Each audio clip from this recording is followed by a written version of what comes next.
ইফতারি বানানোর একটি ভিডিও দেখাবো। আর আজকে বুট ভাজার রেসিপিটা দেখাবো। টমেটো আর আলু দিয়ে বুট ভাজবো। কড়াইতে তেল দিয়ে দিলাম পরিমাণ মতো। এখন দিয়ে দিব পেঁয়াজ কুচি,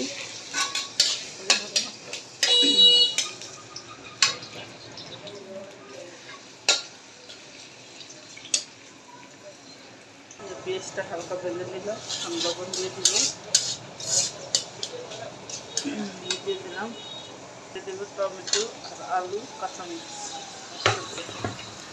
দিয়ে এগুলো আমি হালকা ভেজে নিব।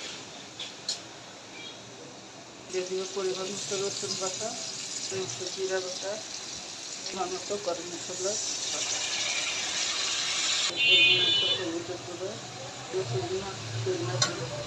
এগুলোর সাথে দিয়ে দিব দুটো শুকনো মরিচের সাথে ভেজে নিব। সবগুলো আমি গলিয়ে দিব।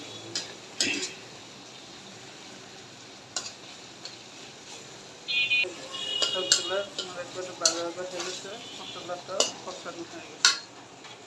গরম করে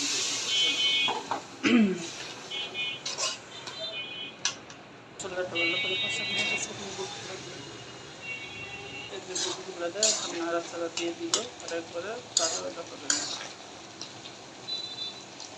বাজা বাজা হয়ে গেছে, এখন ধনিয়া পাতা দিব, দিয়ে নামিয়ে